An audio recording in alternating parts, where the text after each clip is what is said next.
So ngayon ay i-share ko sa inyo kung paano paramihin o i-propagate ang ating mga halaman para ito ay maparami natin. Hindi lang po siya isa, kundi marami pong ating maitatanim. Pagpaparami ng mga ganitong halaman o welcome plant ay meron tayong 2 methods, which is yung water propagation and direct to soil propagation.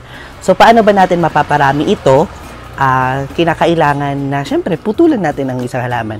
Pero bago yun, mag-gloves muna tayo kasi nga sabi ko sa inyo na toxic itong halaman na ito. Baka tayo ma-irritate. Tayo ng gunting o kahit anong garden knife. Putol itong bandang ito. So paslant po yung pagputol ng ating ZZ plant. So kinakailangan na meron kayong gloves.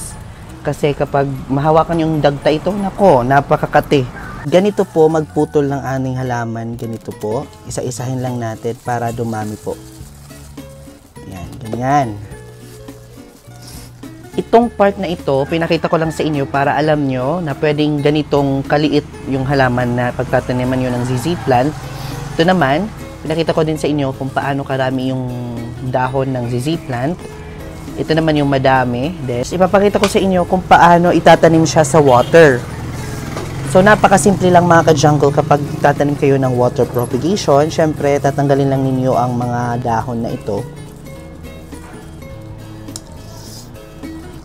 Tsaka, ilalagay lang ninyo sa water. Napakasimple lang mga ka-jungle. Hintayin nyo lang after a week, mag-uugat na yan.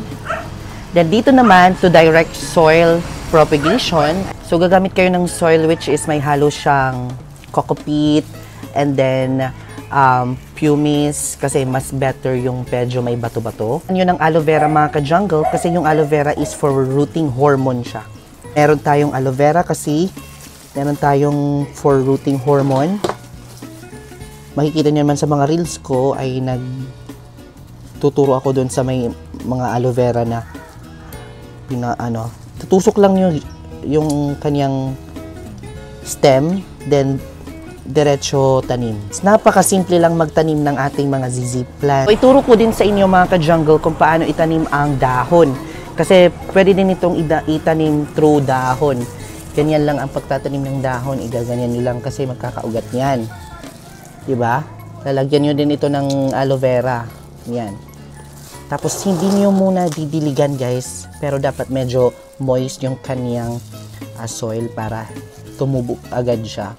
Then after a week, makikita niyo po yung resulta at magiging ganito na po siya. Meron po akong natanim last week. Ito po yung ating naitanim at titignan natin kung may mga ugat na po siya. Ito po ang ating naitanim last week. Last week or last 2 weeks ago. Ito na siya. Meron na po siyang mga ugat. Ayan o, tignan nyo naman. Meron na po siyang mga ugat.